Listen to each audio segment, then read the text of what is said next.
Right, we're live. Morning, Keith. Morning, Philip. Good morning. Good morning. Although what's good about it, I'm not absolutely sure. Well, I tell you what, I have a confession that I have to make to Philip and the citizens of Lewes, and it's this. It is that the poor people of Lewes have been terrorized by you, Keith, driving your scooter at such high speeds along the pavements. And I know that they all shake their fists at you and use profanities as you go past. What they don't realize is as I sit here at my front office window, I can see you as you go past. And in fact, I've got a very clever remote control. And I'm using the streets of Lewes as effectively a large-scale electric track. And I drive your vehicle around as quickly as I can. But, I wondered why I had no control. but I have to say, driving it as I do, is I had more and more offers to my hat, so the price keeps on going up. So when I reach $150,000 plus one, I'm going to sell it. But Keith, that just leads me into what I thought would be a topic, which is, dare I say, a slightly topical topic, which is vehicles generally. I was listening to the Today program this morning, and they were talking about trying to do two things. One of which is for the UK to have it to be creating its own electric vehicle batteries, and I think they're going to try to do that at the old Morris Works. BMW are going to try and do that in Cowley, Oxford.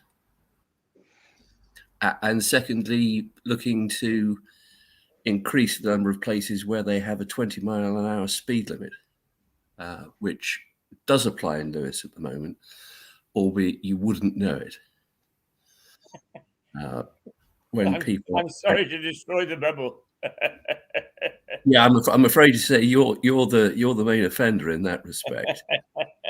So tell us, Keith, what was the favourite, apart from your red devil, as you call it? What was your favourite vehicle that you've ever owned? Now I'm glad you asked me that. It was the very first car that I ever had, gifted to me by my grandfather, which is an Austin 7, and it was wonderful because driving in those days is the brakes didn't work, the speedometer didn't work, and you actually guessed how long it was going to take you to stop to get to the actually stop signs which were painted in the road. And not only that, but I could get almost half the cricket team in as long as I stuffed them out through the rooftop. And it was absolutely a marvelous car and took me everywhere. The Austin 7, that was the very tiny one, wasn't it? That's right. And in fact, as you know, I'm a nut over model railways, and because I've got such a small apartment now, I go for the N gauge, and I just took delivery 2 days ago of a very, very tiny model Austin 7. Well, that's odd, Keith, because you will confirm we've not even discussed what the topic is today. But when my dear old father was around, he was very keen on vehicles, and particular older vehicles. He had an Austin 7. And I remember being driven around by him in it, and it was so small that you felt you were sitting on the driver's lap effectively, because it was such a tiny little car. Yes, the girls loved it. Yeah, I'm sure. Yes, Keith. All right. Okay. All right. Let's not go there.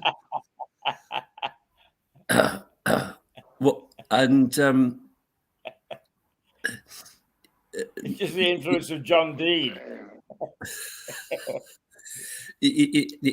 I had an odd upbringing. I've never driven in my life, and never will. But my father, who, as I've said before, was a professional driver, had a range of old cars at different times, which he'd have to sell when the debts got too big. And he had an Austin 7. He had a Ford side valve convertible, which is a sort of 1930s car, which he managed to sell to this American who came over 3 or 4 times wanting to buy it because he, a slightly obscure car. And he also had a split screen Morris, because I don't know if you know, but the Morris Minor, the original ones, because they didn't have the technology to do slightly curved glass, as all cars have nowadays in their windscreen. It was split screen, so you had a pillar of wood down the middle of the front and 2 flat pieces of glass, hence split screen, and they were considered to be the ones that you should have. The split screen was the original, but it did mean that I had an upbringing a little bit like, I don't know if you've ever read Danny, the Champion of the World, Roald Dahl book, where my father and I, we didn't really go poaching pheasants. He wasn't into that, which is one of their occupations. But the other occupation they had was doing mechanical work on cars. And so I could mend your car, but I couldn't lawfully drive it. Is my position. I always felt that was his privilege. Philip, what about you? What's your favourite vehicle that you've had? I'm not really a car man. I'd rather look at the history. In my family, my grandfather, maternal grandfather, he ran an Austin 7. We knew that as the Austin Jenny. Yes, it was called a Jenny. For many years. And that's the first vehicle I can remember within the family. I then remember the very first Ford Populars. My grandfather then drove one of those, as did my father. And then in our family, because we literally never had the money to buy a new car, ever. So all I remember is, and I can remember the embarrassment even now, of a string of vehicles, mainly cheap Fords like Zodiacs and Zephyrs, 4-cylinder cars that were deemed powerful enough to tow our horrible heavy caravan, because that's the way the family holidayed. And is that what they called you? Is that what they called you? Your horrible old caravan? Is that what they called you, Phil? No, very funny, Richard. That's one of your better ones. Thank you. It's almost the same as when you mention books. Yes. It's always the same when you mention books that nobody else has ever read. But there we go. Yes. Yes. So, and they always broke down. And I remember at least 2 holidays when my mum, who insisted on going the furthest away conceivable from where we lived in Stockport. So this was near Margate in Kent. There was no M25 in those days. There wasn't really a circular road around London. And inevitably, the car broke down irreparably on the way. And a new one to them, the family, was bought that somehow managed to get us home. And my father mended his own cars. I don't ever remember a car going to a garage or a mechanic. Dad mended all their cars, mended our cars when we began to drive. And my youngest sibling, my younger brother, is and was the same. He just repairs cars. I myself can do little more than check the levels, change the battery, and turn the engine on. I've had a new car once in my life, which was an MG Maestro, which I drove in London quite a lot. The rest have all been second-hand, including up to our current car, which is an automatic, a Polo automatic 1.4, which we're very pleased with, because we don't have to use our knackered left legs, me and the wife. So that's my take on cars. Living near Goodwood, as I do, and they have Revival, they have a lot of meetings of various types of motor vehicles. So I do see, and they often come through Arundel as part of it, I do see many, many classic and vintage cars, which is a huge pleasure, I have to say, because the older designs are simply magnificent. Yes. And I think you mentioned the Morris Minor. An uncle of mine who lived in the Midlands they were known as Moggies. And I remember being driven in his Moggy, which had a maximum speed of 65 miles an hour. And we were staying with them one summer, and he drove me to Fairford Aerodrome, where the first Concorde was about to take off. Good. Which is quite a nice memory, because I was a bit of a nerdy aircraft spotter in those days. But no, the vehicles we see in this area, particularly with Goodwood, are extremely fine. And there's also a Rolls-Royce factory nearby. So we see them test spanking brand new rollers, which are a sight to behold. I mean, God knows how much they cost. So that's my little take on vehicles, Richard. Cars. You know, it's a bit of a shame, isn't it? Because all cars nowadays seem to be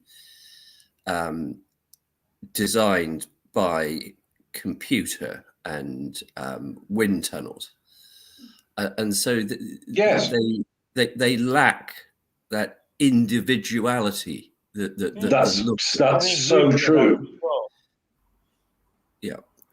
And so, you know, you used to be able to say, look, that's a wonderful old, whatever it might be, vehicle, because it had such a distinctive shape. But nowadays, they all have the same sort of curves. And I have to say, a major gripe of mine are the number of people who clearly never drive outside Lewes, but drive around in SUVs. When there's simply no need for them, you know, the old Chelsea tractors, as they were called. No, absolutely. Well, it's not dissimilar here. You know, just ridiculous. These 4x4s or SUVs, whatever you want to call them. And invariably around here, driven by diminutive females with one kid in the car, probably on the pretext of, oh, it's safer for my child. Well, it's not safer for anybody else. No, you might as well buy yourself a sort of a tank from the Ukrainians and drive around in that, I suppose. Or the driver is about 4'3". Yeah. Hence diminutive, quite so. I mean, only yesterday I was driving my wife to work. You drive don't know her the layout of where I live, but the beginning of the journey is a hill and then a right turn at a T-junction. Well, there was a van turning round in my way as I turned right, so I had to stop to allow it to maneuver.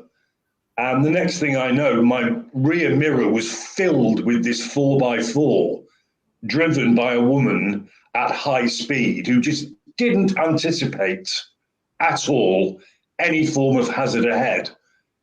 Whether she was on her phone, there was a child in the car as well. She was obviously in a rush. and I genuinely feared that I was going to be hit in the back. I wasn't, but it was so big in the mirror, it must have been really close. And she then proceeded to tailgate me all the way to the main road. I don't approve of your sexism with that, but I do have a story to tell. Well, it's the truth. It's not sexist. It was a female driver. No, but I've got a story to tell, which is that a friend of mine, she and her then partner were going to have a couple round for dinner. And the couple had stayed together despite the fact that the bloke was transitioning into being a woman. And my friend said to her partner, whatever you do, you mustn't say anything rude about that. You know, just let's accept it. It's one of those things. It's a modern thing that happens. And to be fair to him, he was generally very good until towards the end of the meal, he turned to the former male transitioning and he said, do you find parking more difficult now?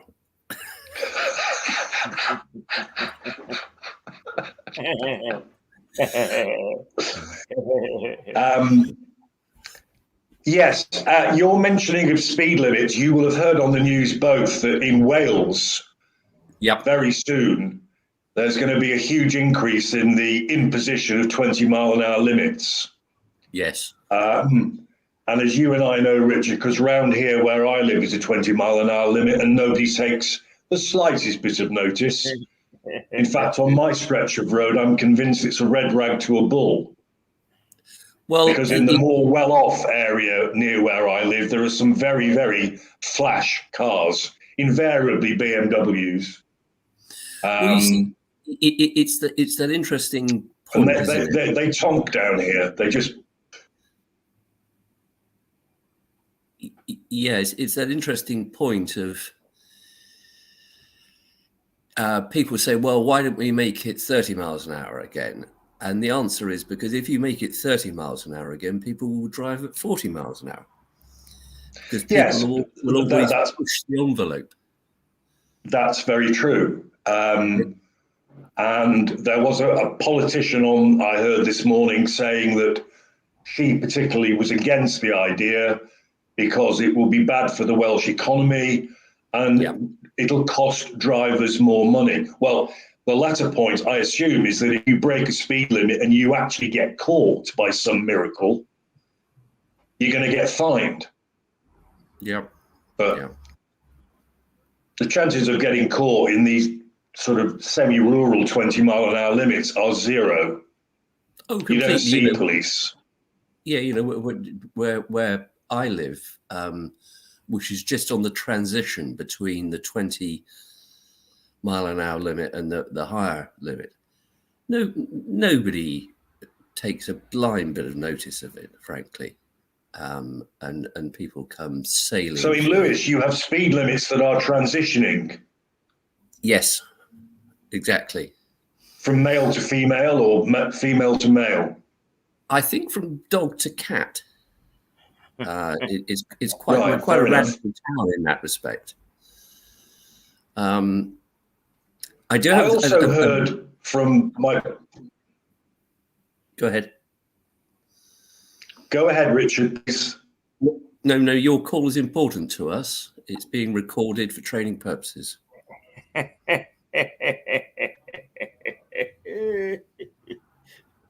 I heard from my police officer friend based up at headquarters in Lewis that people shake their fists at Keith and utter profanities towards him, even when not in his scooter.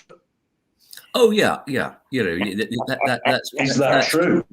Mr. Popularity, I am. Yeah. Yeah, it's just a general thing. You know, we're only a month and a half away from it, but I do know that one of the bonfire societies is creating an effigy for these very purposes. and it does look quite like Keith. And and I spend a couple of evenings a week going and helping them make it, and making sure you get the eyes right. yeah, exactly. And when your hat goes missing, Keith, you'll know that I've stolen it to pop it on the top of the effigy. So don't you worry about that. Mr. Bottom.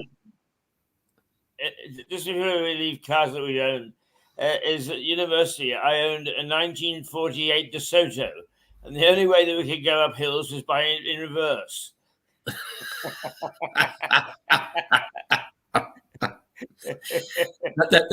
That's what Philip does when he walks nowadays. That is so true. Sorry, Phil, you were going to say. How right you are. Well, yes, I'm surprised to hear you say that you, unless you were joking, that you involve yourself in helping make the guys for Lewis bonfires, because you told us in another program that you had forbidden your girls to ever join a bonfire society. I was joking. So okay. It's Can I tell you what? Hard to tell with you because you keep a desperately straight face, and B, there's nothing funny about what you say. That's the problem. Yeah. Identifying what's meant to be a joke or not. Well, let me tell you another thing about my dear old dad, because when I think of any sort of vehicle, I think of him. I think of him driving his articulated lorries, and how bizarre it was that he could, for example,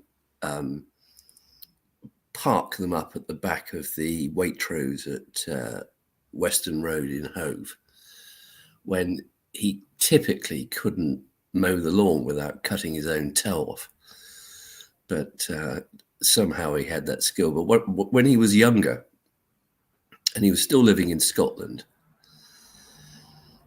but was in the army and wanted to come down to Berkshire to see my mum, who at the time he was courting.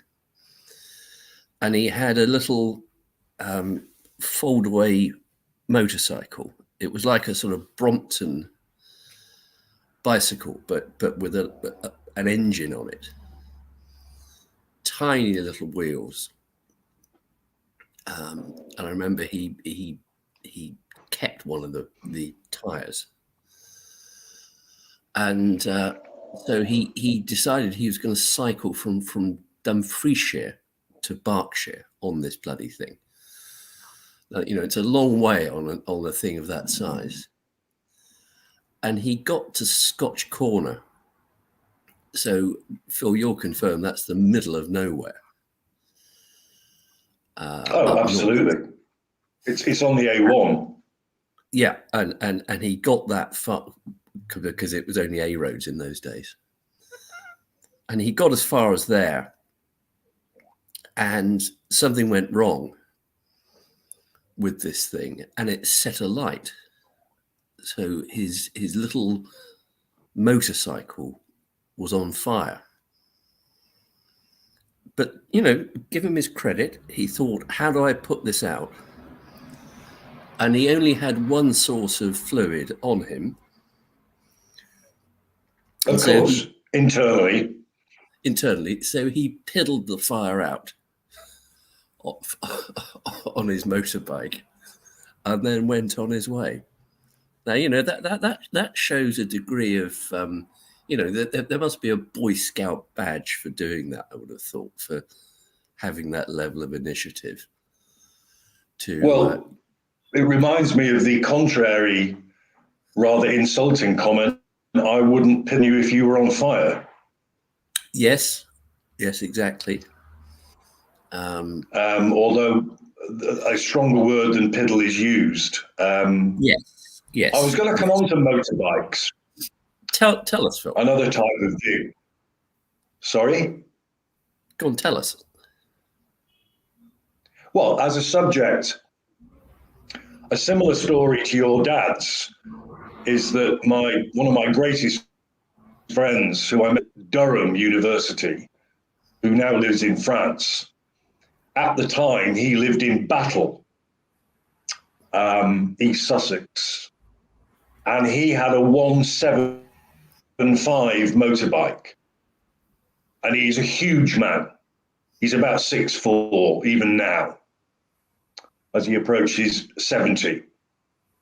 And he would, all 3 years at Durham, he would motorcycle from Battle in East Sussex to Durham. And you can imagine how rubbish the weather got as he got nearer to Durham.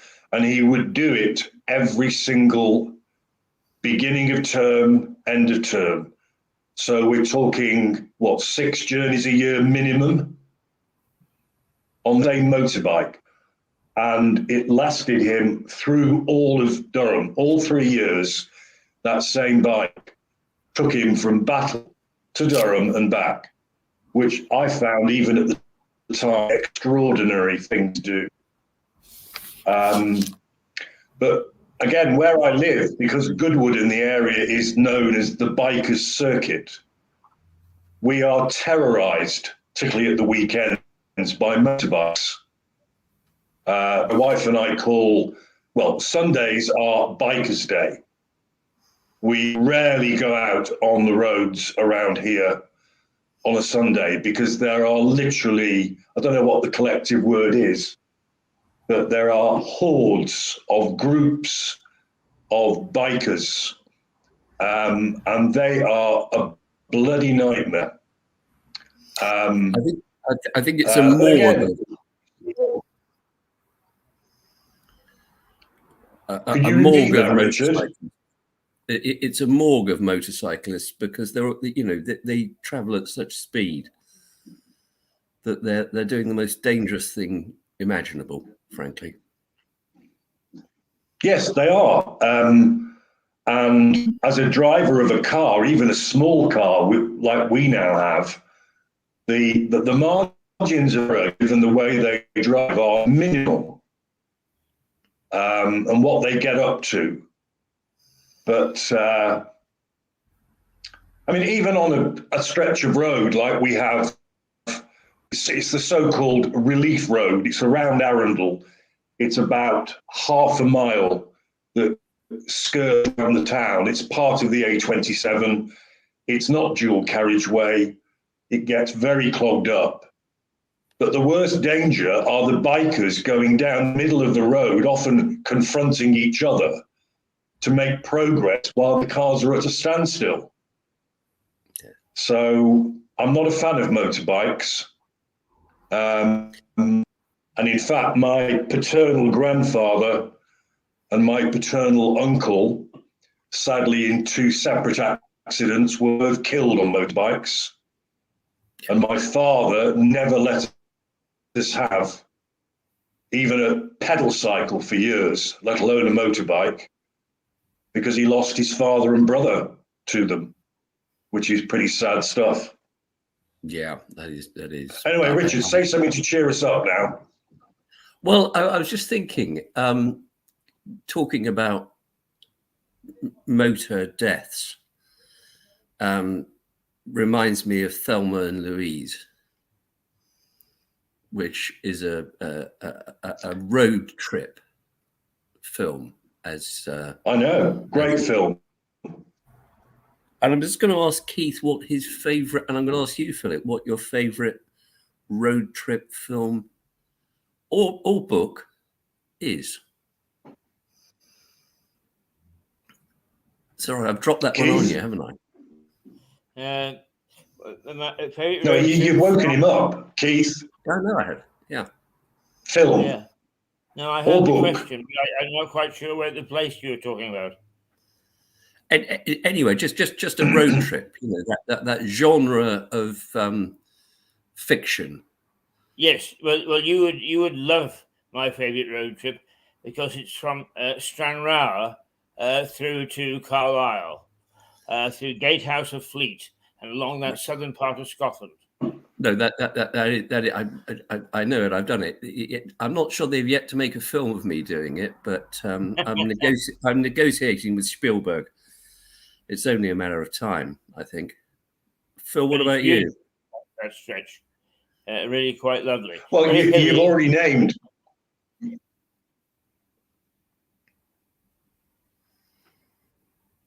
Sorry, Keith, we were across each other then. Richard asked me a question.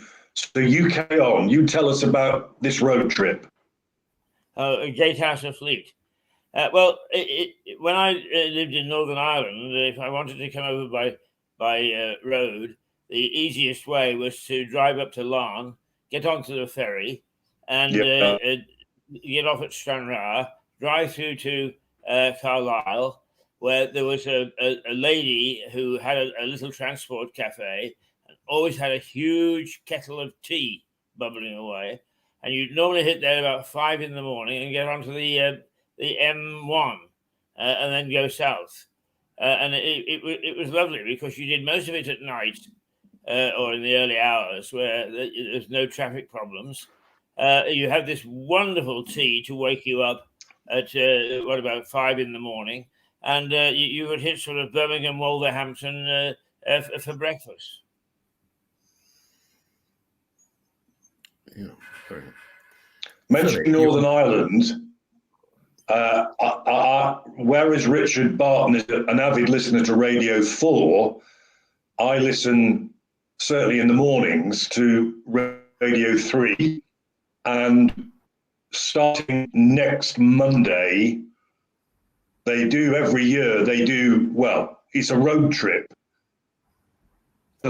For a week or two, they travel in a certain area, in a certain country, and they don't just play classical music, they play music that suits where they are, and you get a running history of where they are. So, for example, last year, they followed the entire course of the River Severn. Now, this year, they're going to Northern Ireland, and they are going across Northern Ireland, but by way of each of the lochs in Northern Ireland. So they're going to go from the Irish Sea over to the Atlantic. And that will be every morning from 6:30 till 9 on the breakfast programme. So I always listen to that. It might interest you, Keith. I don't know. Yeah, well, but it starts at 6:30 on Radio 3. It would evoke some memories because I haven't done it deliberately going from loch to loch, but I've driven extensively in Northern Ireland, so I'm sure that they would mention places that I've been to or driven to or whatever. So that will be a good series for me. Yes, well, I thought it might be. And you don't have to listen to it live. You can go onto what's called BBC Sounds, and you can relive the programme at a time that suits you. Anyway, back to the road trip movies. Richard, you've already named my favourite, which is Thelma and Louise. Right. And you will remember that I did a drugs case. You did. And the two police officers involved arrived each morning with a car that had painted all over it. This is an ex-drug dealer's vehicle. We have prosecuted its users, and we have now claimed it. This is what happens to drug dealers. And I nicknamed those two police officers Thelma and Louise. You did indeed. And I still call them Thelma and Louise. Thelma is still a detective constable. Louise now works for the fraud agency. But Thelma and Louise is a fabulous film. Yes, I'm aware of tragic it. Ending. Yeah. I can't remember the import of it. Basically, two women married women, go on a holiday with fun involved. Because they're both sick of their husband. If I remember rightly, one of them is on the verge of separating. Richard knows this stuff. So off they go in the car, which is your stereotypical low American cruise vehicle. Convert. The whole begins, and their recollection is the woman, I think she was played by Susan Sarandon in the film, gets abused, sexually abused and insulted by this bloke, who is so horrible to her and says terrible things in the car park. And she's so angry with him that she shoots him. They drive off, and from that moment on, they become a wanted couple. And the rest of the film tracks their attempt to escape, I think that particular state at least, in the car. And if you want to watch it, Keith, I'm not going to ruin the ending. No, don't. Have I got that right, Richard? I think that's a fair summary. Yes, yeah. Exactly. And Susan Sarandon is one of my favourite actresses.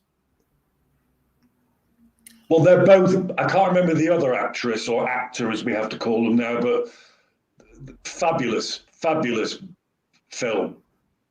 And good support actors as well, particularly the police officer who traces them. So I'd give it a watch, Mr. Hayes. Yes, I will. I will. I need to go away now. But it's I'm good sure to have you you'll be with relieved. us. On the contrary, yes. I think... I think we've probably exhausted the time, Richard. Well, there was just one question I wanted to ask Keith, and you know the answer to this because it's about a vehicle. And it's who wrote the book? Go ahead. Chitty Chitty Bang Bang, Keith. It was 007, wasn't it? Absolutely right. Ian Fleming wrote the book. And he wrote it in Brighton when he was meant to be convalescing and had promised his doctor that he wouldn't do any work on the James Bond stories because he was absolutely washed out. And it was the last book he ever wrote because, in fact, whilst in, I think, technically Hove, he wrote Chitty Chitty Bang Bang. Is that in the movie Let's Go Fly a Kite? No, that's Mary Poppins. No. That's Mary Poppins. Yeah. Another story. We're talking Dick Van Dyke. That's childhood very fondly. Yeah, well, Dick Van Dyke, with an American accent, played a very poor Cockney chimney sweep. And apparently was final thought from me, another movie based on... Sorry, Phil? What was that, Richard? Sorry? No, apparently Dick Van Dyke on both films was absolutely drunk as a skunk every day from early in the morning. And considering he's now in his late 90s, it just goes to show the great power of red wine, in my view. He's effectively picked I would himself. Like to concur with that. Yeah. Well, no, my final thought was this. A film I remember based on a car was Genevieve. Yes. Keith, do you remember Genevieve? I do. Genevieve. The actor was Kenneth somebody. Who plays the trumpet. Right. That's right. And it was two cars doing the London-Brighton run. That's right. And I was in I love can with picture Kate the two actors now. I can see them. Well, Kenneth Moore was one of them. Yes. Kenneth Moore, who also, referring back to another program of ours, played Douglas Bader That's in right. the film. Guy. And the other one was not Guy Gibson. It's a name like Gibson, dark-haired actor. Anyway, Genevieve, I remember quite fondly. Sweet little film. Genevieve. Oh, Genevieve was a fantastic film in my view, and I understand that Kay Kendall, when she plays the trumpet when she's pissed, if you excuse the expression, actually played the trumpet. She was a very fine musician, I'm told. Gosh, right. Because the main music for that was Larry Adler playing the harmonica. Yes, that's right. Da da da da da da da da da da da da. Seriously, My wife Keith, used to say, you ought to be on the stage. You can't even hum a tune. One final recommendation: an obscure road trip film called Leningrad Cowboys Go America. And it's about a group of Siberian musicians who travel to America to make their fortune. And it's a beautiful, gentle, rather surreal comedy. Not many people know it, but I would strongly recommend it. I won't even begin to seek to describe it, but it's Leningrad Cowboys Go America. Right. I just reminded myself of a film that involves a road trip, which I enjoy because it's based on a trip around vineyards, and it's called Sideways. And it's these two American friends who, again, do what the girls did, Thelma and Louise did, but they didn't kill anybody. And they went round the vineyards in America, particularly California, and lots of things happened to them, affairs, relationships, accidents. But the main theme is that one of these guys, he gets so cheesed off with going around these vineyards because the only grape they have, which he personally hates, is Merlot, or as he pronounces it, Merlot. But there's one thing, when they do come, they get to a vineyard that doesn't have Merlot. And of course, there's all this complimentary wine. And he decides to use this as his big piss up.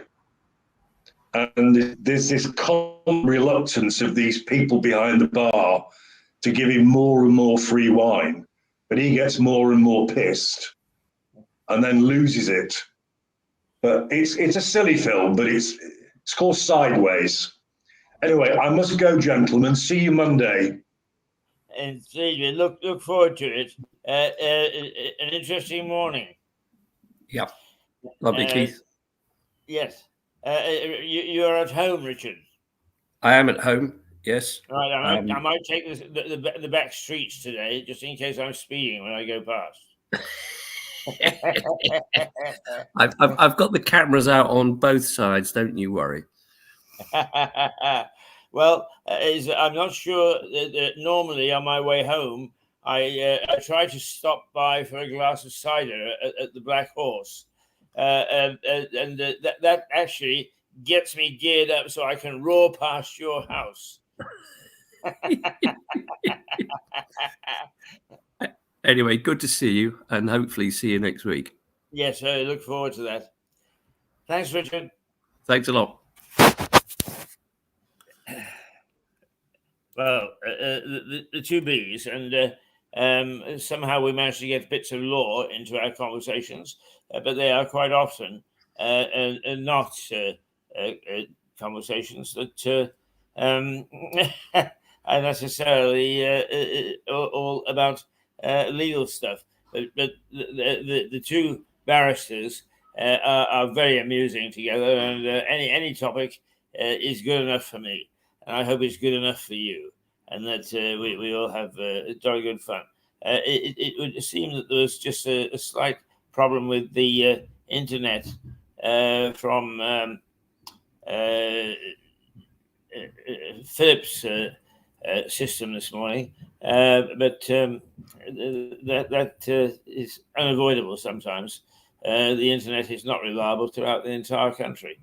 Anyway, I'm glad that we managed to get, and I now have to go back and spend a bit of time fighting again with StreamYard, who are the people that provide our template, our means of broadcasting in a televisual way, and find out what the hell went on. That I woke up this morning and couldn't actually access it properly. So you're not getting any stings, you're not getting intros, extras, or anything. It is the raw version of Mirador. Fortunately, we have Melissa from New York in about 15 minutes, so we can take just a little rest and see if we can hammer home to our people that look after our technical side just exactly how displeased we are. But it did not affect, I'm happy to say, the quality of that program. It's just that it limited the number of people that could see us. But what we can do is we can distribute it from YouTube. In fact, I am going to do that now, as it was a lovely program. So we'll return with Melissa Conti in just a little while, and perhaps you'll just let us disappear for 10 or 15 minutes, and we will return. As Leslie Charteris used to say, "Watch for the sign of the saints. He will return." Toodle pip. Sorry, Kate. Good morning, Kevin.